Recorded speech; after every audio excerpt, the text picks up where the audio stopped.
Joe Brolly was one of the best Gaelic footballers of his generation and a key member of the Derry team which won the All-Ireland in 1993.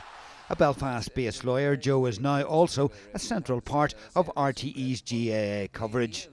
Recently, he was training Nice and Bridget's team in Belfast when he discovered his friend and fellow coach, Shane Finnegan, had suffered total kidney failure and urgently needed a transplant. Joe volunteered to donate his kidney, and last month both men underwent surgery at Guy's Hospital in London. Once I went through the testing process and all, and it became clear that it was going to be a match and it was going to work out, I mean, I was made up. I was totally elated because, I mean, what an opportunity it is to save someone's life and to, as I say again, for so little sacrifice on your own part, because donors are dead safe. At first the transplant was judged a great success, but 9 days later elation turned to despair when the kidney stopped working due to a blood clot. For it to have failed, particularly when we'd been so exultant, because we were told after 4 days, you know, look, the kidney's safe, everything's good. So it's a huge blow, but very quickly, you know, you just get back into the swing of your normal life, because that's the way life is. I mean, everybody's got a sad story. You've got to get on.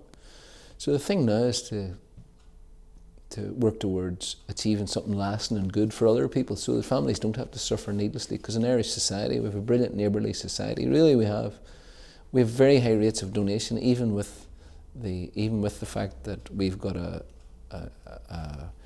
an informed consent law where you have to consent.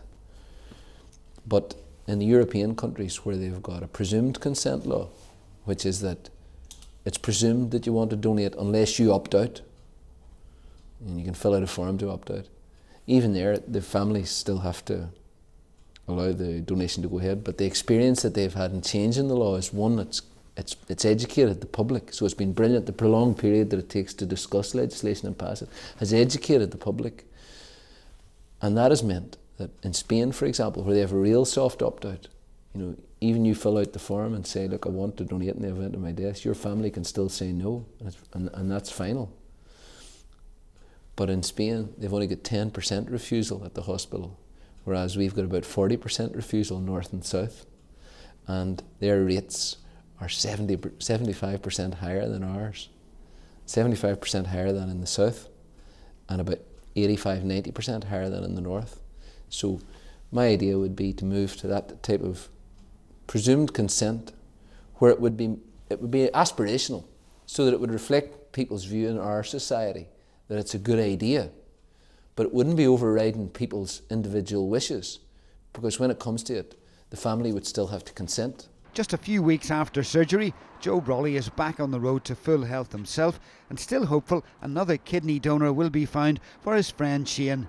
He says several people from the GAA community are currently undergoing tests to establish if they would be compatible. Brendan Wright, RTE News, Belfast.